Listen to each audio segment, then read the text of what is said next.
কোন মেয়ে যদি পিতামাতার অবাধ্য হয়ে গিয়ে বিয়ে করে এবং পিতা রাগান্বিত হয়ে ত্যায্য করে তবে তা জায়েজ হবে কিনা? উক্ত কন্যাকে সম্পদ হতে বঞ্চিত করা হয়েছে, বর্তমানে পিতা মৃত, এখন ভাইদের করণীয় কি সম্পদ ও সম্পর্কের ব্যাপারে?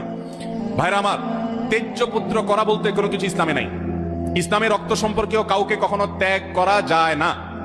আত্মীয়তা সম্পর্ক রক্ষা করা কি সুন্নত না ফরজ? কোন যুক্তিতে নিজের সন্তান হোক ভাই বোন হোক চিরকালের জন্য ত্যাগ করলাম এটা করা জায়েজ নাই। অভিমান করতে পারেন, অভিমানের মেয়াদ সর্বোচ্চ 3 দিন। সর্বোচ্চ কয় দিন? লা ইয়াহিল্লু লিমুসলিমিন আন ইয়াহজুরা আখাহু ফাওকা সালাসি লায়াল। 3 দিনের বেশি কোনো মুসলমানের সাথে আপনি সম্পর্ক ছিন্ন করে থাকা জায়েজ নয়। অতএব 3 দিন রাগ করে থাকতে পারেন। এরপর আস্তে আস্তে আপনি কথা বেশি না আবার একটু বলেন, একটু অভিমান করে থাকেন শাসনের নিয়তে, তাকে কথা না বলে থাকলেন, সেটা করতে পারেন। কিন্তু ত্যায্য করে দিলেন, সম্পদ থেকে বঞ্চিত করলেন, এ অধিকার নাই। যত বড় অন্যায় করে সে অন্যায় করলে আল্লাহর কাছে দায়ী হবে, তাই বলে আপনি সম্পদ থেকে বঞ্চিত করতে পারেন না। কোন বাবা যদি এটা করে যান, তার মৃত্যুর পর সন্তান ছেলেরা যারা আছেন তারা মেয়েকে বাবা বঞ্চিত করলেও ওই সম্পদে মেয়ের যতটুকু হক আছে ততটুকু মেয়েকে ফেরত দিতে হবে, না হলে এই ভাইরাও কিন্তু গুনাহগার হবে আল্লাহর কাছে।